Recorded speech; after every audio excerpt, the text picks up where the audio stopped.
Assalamualaikum warahmatullahi wabarakatuh. Selamat pagi, salam sejahtera. Hari ini kita akan belajar tentang besaran vektor dan gaya dalam tubuh manusia yang pada mata kuliah biologi dan fisika kebidanan. Ya, lanjut. Besaran vektor. Dari pengertian besaran vektor ini, besaran vektor merupakan besaran fisika yang memiliki nilai dan arah. Jadi, besaran vektor ini memiliki nilai dan memiliki arah. Artinya, nilai dan dari besaran vektor itu ditentukan oleh arah. Jadi, antara arah dan nilai ini artinya nilai akan memiliki dari besaran itu ditentukan oleh arahnya. Contoh besaran vektor adalah 1. Perpindahan, 2. Kecepatan, 3. Gaya dan momentum, 4. Medan listrik, dan lain-lain. Masih banyak besaran vektor yang ada dalam fisika. Konsep dari gaya itu sendiri adalah suatu konsep umum yang dapat dirasakan secara intuisi bagi fisikawan atau seorang insinyur. Kemudian ada gaya bekerja pada tubuh manusia dan gaya yang berada dalam tubuh kita sendiri. Gaya yang bekerja pada tubuh ini dapat diketahui apabila kita menabrak sesuatu objek atau benda. Dalam besaran vektor yang kita membahas di mana ada gaya itu sendiri, kita tidak akan lepas dari hukum Newton, yaitu hukum Newton telah membuat hukum gravitasi secara universal yang merupakan dasar asal mula gaya yang dikenal dengan gaya gravitasi, di mana hukum ini merupakan gaya tarik antara dua benda, misalnya berat badan. Ini merupakan gaya tarik bumi terhadap aliran darah yang mengalir secara berlawanan.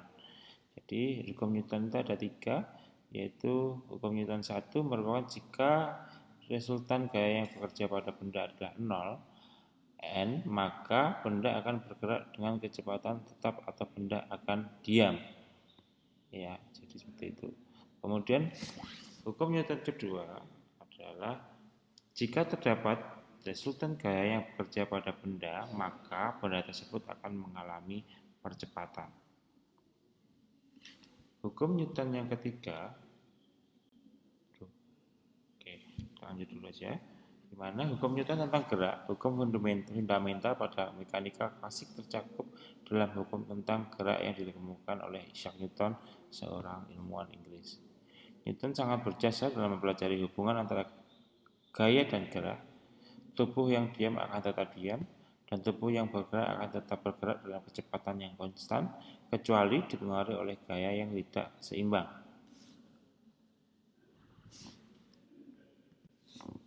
Contoh dalam kehidupan sehari-hari ketika kita mendapatkan gaya itu sendiri adalah jika seorang berada dalam bus yang berjalan tiba-tiba mengelem bus tersebut, mungkin orang tersebut bisa terpelanting atau terlempar. Ya, padahal itu adalah insersi yang menyebabkan ke depan berlanjut walau bus telah berhenti. Jadi pernah ya, nggak di dalam bus saja, mungkin di dalam mobil, mobilnya berhenti mendadak, ngerem mendadak, enggak, meskipun lajunya tidak terlalu cepat, kita akan merasakan terpelanting atau terlempar ke depan ketika kendaraan kita yang kita naiki ini berhenti mendadak. Contoh dalam kehidupan sehari-hari lainnya adalah cedera benturan disebabkan oleh kecenderungan kepala manusia untuk mematuhi hukum tersebut. Jika ada gaya sentakan dari belakang, badan akan tersentak keras ke depan karena ia berkontak dan dengan tempat duduknya. Namun apabila cenderung tidak bergerak dalam posisi yang menjulur atau ekstensi, karena kepala melekat pada badan, maka kepala akan terbentur keras ke depan menyebabkan kerusakan pada serviks vertebranya. Cedera dalam tinju misalnya, atau football yang mengakibatkan kerusakan otot terjadi dalam proses serupa. Ini adalah sepak bola Amerika itu ya, bolanya dipakai, bolanya lonjong yang dipakai lari-lari, dipegang, dilari, dilempar-lempar, yang tabrak-tabrakan itu, bentur-benturan, ini juga bisa mengakibatkan cedera. Contoh dalam kehidupan sehari yang terkait dengan ini. Hukum Newton, sebuah benda terus berada dalam keadaan awal yang diam atau bergerak dengan kecepatan konstan kecuali benda itu dipengaruhi oleh gaya yang tidak seimbang atau gaya luar Newton, ya. Tadi hukum Newton 1, ya. Secara sederhana, hukum Newton 1 mengatakan bahwa percepatan benda nol jika gaya total atau gaya resultan bekerja pada benda yang sama dengan nol. Secara matematis dapat ditulis F Newton sama dengan nol. Jadi tidak ada bergerak, tidak berpindah, atau sama dengan diam. Gaya dalam tubuh manusia, gaya yang bergerak dalam tubuh manusia sering kita ketahui, padahal gaya itu ada. Misalnya gaya otot menyebabkan mengalirnya darah dari paru-paru yang memperoleh udara. Jadi banyak hal yang ada di dalam tubuh kita itu memanfaatkan hukum-hukum fisika, yaitu gaya. Misalnya dalam gerak otot kita, terus kemudian juga ada aliran darah yang melawan gravitasi, terus kemudian ada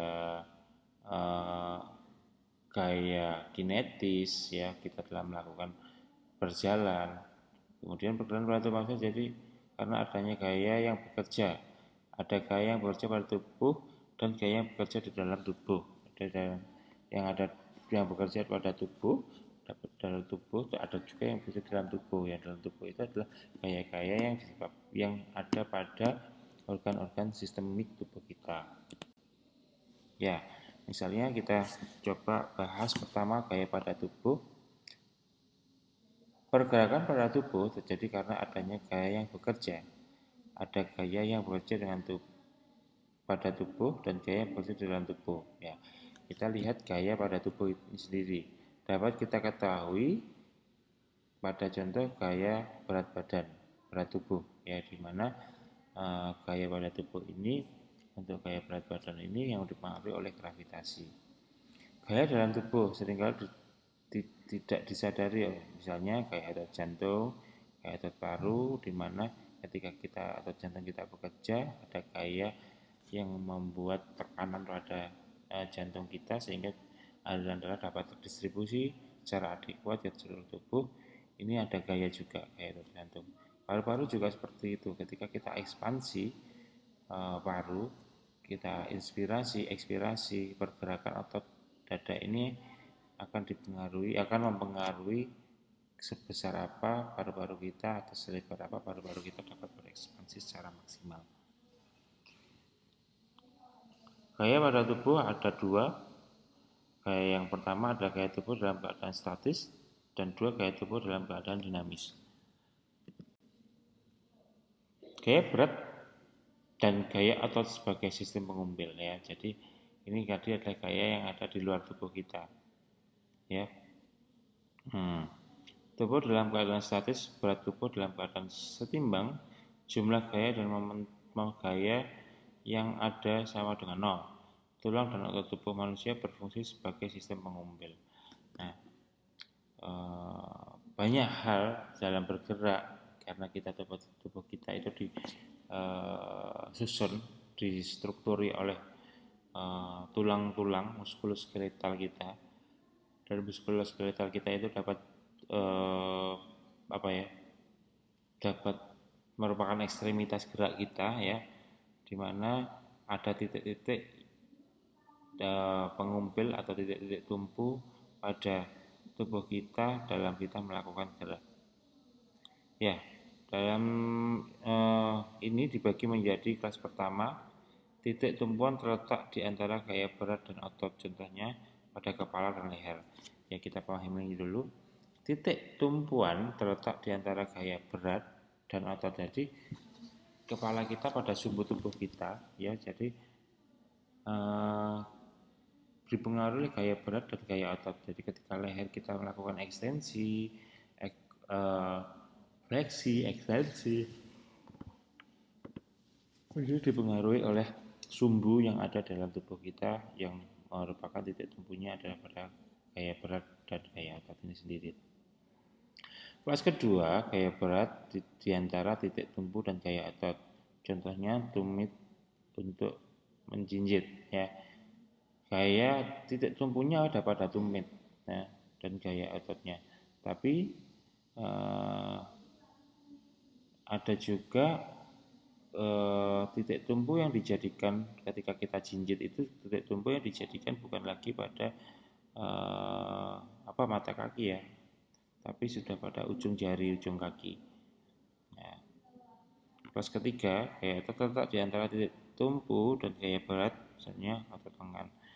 Nah, di mana otot lengan ini terletak di antara titik tumpu dan gaya beratnya.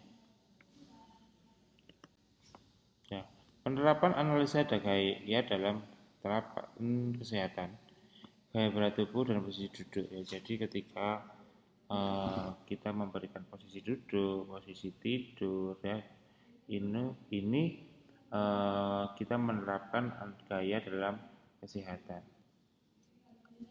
Kemudian kita bisa menggunakan traksi ya, penggunaan traksi pada klinik, di mana traksi ini biasa digunakan pada pasien-pasien yang mengalami fraktur muskuloskeletal, di mana fraktur tersebut menyebabkan deformitas pada tulangnya, sehingga perlu dilakukan pengembalian ke tempat semula sebelum dilakukan operasi, ataupun merupakan terapi non-invasif yang bertujuan untuk mengembalikan struktur dari tulang itu sendiri dengan menggunakan traksi. Fisiologi keseimbangan ya, kemampuan tubuh untuk mempertahankan keseimbangan dan kestabilan. Postur oleh aktivitas motorik tidak dapat dipisahkan dari faktor lingkungan dan sistem regulasi yang berperan dalam membentuk keseimbangan. Tujuan dari tubuh mempertahankan keseimbangan ini sendiri adalah untuk menyangga tubuh, ya, menyangga tubuh melawan gravitasi dan faktor eksternal lainnya untuk mempertahankan pusat massa tubuh agar seimbang dengan bidang tubuh serta menstabilitaskan bagian tubuh dari bagian tubuh lain yang bergerak. Ya, jadi fisiologi keseimbangan tubuh kita itu ada seperti ini tujuannya ya. Jadi jelaskan secara ini. Mempertahankan keseimbangan ya, jadi ketika kita mempertahankan tubuh kita ini, ketika mempertahankan tubuh menyangga tubuh melawan gravitasi. Kalau kita tidak melawan gravitasi, titik tumpu kita sumbu tubuh kita, titik tumpu kita kuat ya, kita akan terjatuh ke kanan dan ke kiri ketika kita berjalan karena ada gaya gravitasi dan faktor eksternalnya. Untuk mempertahankan pusat massa tubuh agar seimbang dengan bidang tubuh ya. Jadi melawan gravitasi itu untuk mempertahankan pusat dan massa tubuh agar seimbang dan dengan titik tumpu tubuh kita dapat berdiri. Serta menstabilisasi ya. Serta menstabilisasi menyeimbangkan bagian tubuh ketika bagian tubuh itu lain bergerak.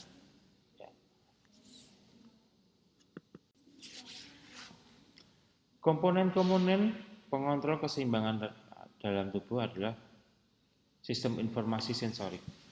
Ya, jadi kita punya sistem sensorik yang dimana memberikan informasi ketika kita berjalan secara visual. Oh, itu tanahnya miring. Medan yang akan kita jalani adalah miring. Ya, jadi sistem keseimbangan tubuh kita itu saling berkaitan ya, kalau coba deh ketika sholat aja ketika sholat kalian merem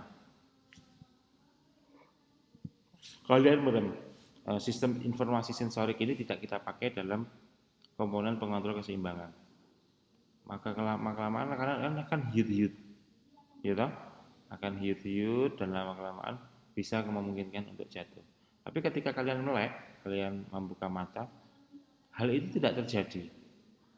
Ya, hiut-hiut itu tadi tidak terjadi karena apa? Karena kita dapat memvisualisasikan kondisi di lingkungan sekitar kita.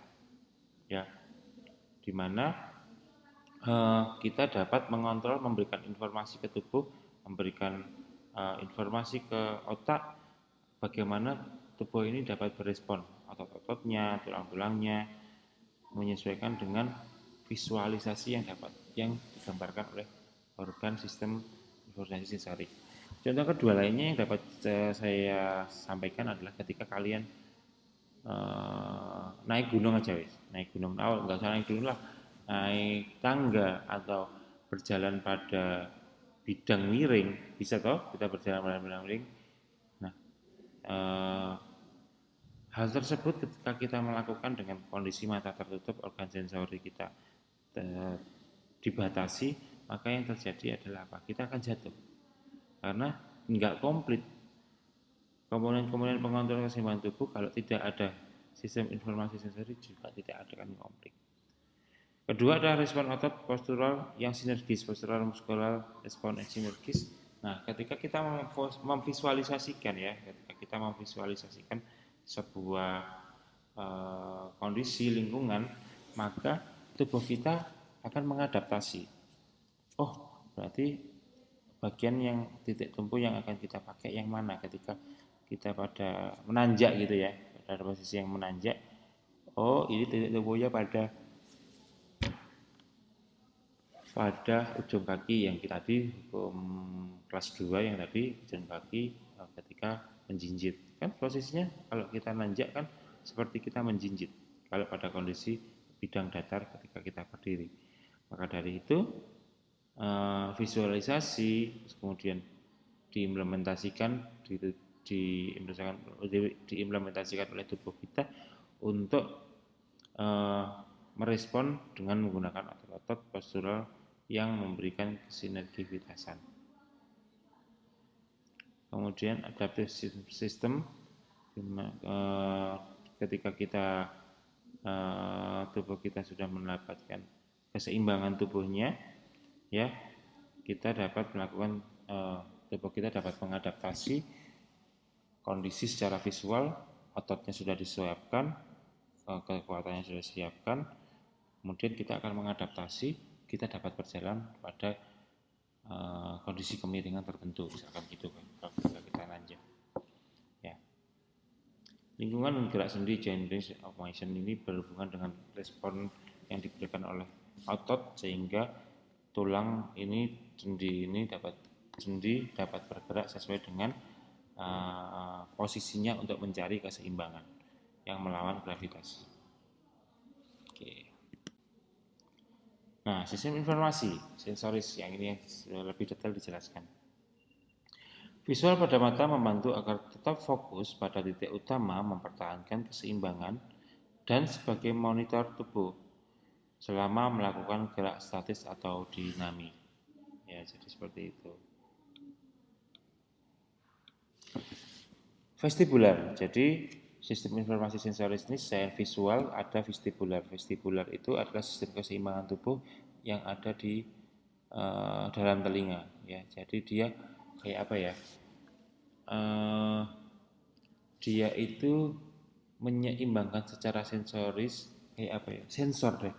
Sensor yang ada di dalam tubuh kita yang menerima informasi kemudian memberikan sensor kepada tubuh kita untuk memberikan keseimbangan, kita nggak jatuh ke kanan, kita tidak jatuh ke kiri. Nah, kalau kita mau melihat salah satu contoh untuk di mana organ vestibular ini bekerja, ketika kalian pernah lihat pertandingan tinju atau pertandingan MMA, pertarungan bebas seperti itu, saling memukul kepala terus kemudian memukul kena telinga, yang terjadi yang dipukul itu akan glioran. Nah, glioran itu tadi mempengaruhi pukulan itu tadi mempengaruhi organ vestibular yang dapat mengganggu sensor keseimbangan kita. Reseptor pada sistem vestibular memiliki kanalis semicircularis, ultriculus serta sacculus. Reseptor dari sistem sensori ini disebut dengan sistem labirin. Ya. Kemudian somatosensoris, taktil atau proprioseptif, serta persepsi kognitif, informasi propriosepsi dan disalurkan ke otak melalui kolum dorsalis dan medula spinalis. Ya, jadi ya ini tadi melalui mata, kemudian keseimbangan tubuh, somatosensorisnya juga, ini juga memberikan keseimbangan pada tubuh kita tidak jatuh ke belakang, ke depan, ya, ke samping, karena semua sistem ini bekerja secara kontinu berkesinambungan membutuhkan satu sama lainnya.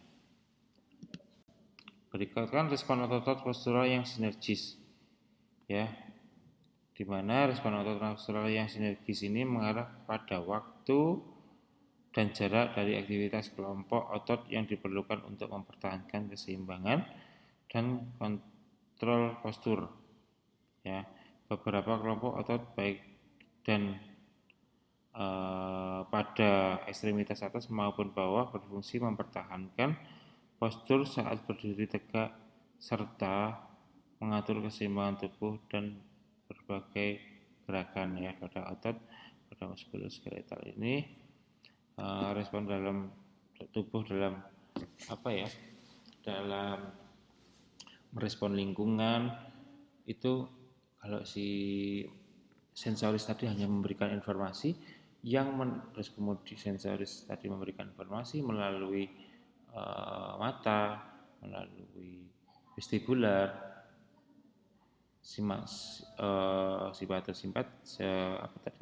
somatosintesis, terus kemudian diimplementasikan oleh tubuh dan oleh otot untuk menjaga keseimbangan. Saya harus gimana agar sumbu tubuh kita itu tetap seimbang, tidak terjadi jatuh ke kanan ataupun ke kiri, seperti itu. Kekuatan otot atau muskuloskeletal, kekuatan otot ya hampir sama, ya, berkesinambungan, menyambung dengan sebelumnya, di mana kekuatan otot umumnya diperlukan dalam keadaan aktivitas. Semua gerakan yang dilakukan merupakan hasil dari peningkatan otot sebagai respon motorik. Ya, kekuatan otot dapat digambarkan sebagai kemampuan otot menahan beban baik berupa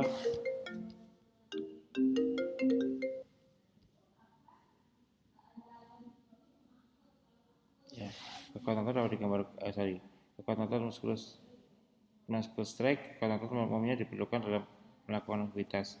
Semua gerakan yang dihasilkan merupakan hasil dari peningkatan tegangan otot sebagai respon motoriknya, ya. Jadi ada respon sensorik sebagai penangkap dari informasi, kemudian diimplementasikan, saya tadi mengatakan, oleh otot, oleh tulang kita, oleh sendi, memposisikan supaya dari informasi yang diterima oleh tubuh tadi melalui sensorik kemudian diaplikasikan dalam memberikan keseimbangan pada tubuh kita.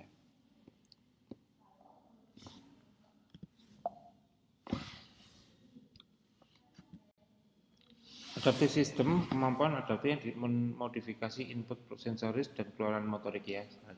Jadi itu tadi berkesinambungan dalam suatu adaptive system, informasi diterima kemudian diimplementasikan pada tubuh untuk memuat atau menjaga keseimbangan.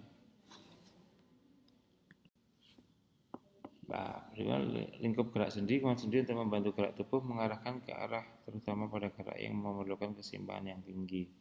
Dia kalau otot sendi itu tadi adalah motorik yang mengimplementasikan dari informasi supaya informasi dari sensoris yang diterapkan diimplementasikan untuk menjaga keseimbangan. Faktor-faktor yang mempengaruhi keseimbangan adalah pusat gravitasi, center of gravity, kemudian sumber objek pada benda, kemudian pusat gravitasi terletak di tengah benda tersebut. Pusat gravitasi adalah titik utama pada tubuh yang mendistribusikan massa tubuh secara merata. Garis gravitasi atau line of gravitasi, garis imajiner yang berada vertikal melalui pusat gravitasi dengan pusat bumi.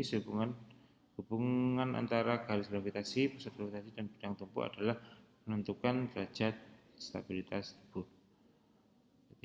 Bidang tumbuh, ya. Jadi kalau kita mau memahami tentang bidang tubuh. Ini adalah base of support BOS-nya, merupakan bagian dari tubuh yang berhubungan dengan permukaan tumpuan ketika garis gravitasi tepat berada di bidang tubuh dalam keadaan seimbang. Oke, terima kasih atas perhatiannya pada mata kuliah ini, besaran vektor dan gaya dalam tubuh. Kita berjumpa lagi dalam kesempatan yang lain di materi bahasan yang lain. Semoga apa yang kita diskusikan hari ini bermanfaat. Saya akhiri. Wassalamualaikum warahmatullahi wabarakatuh.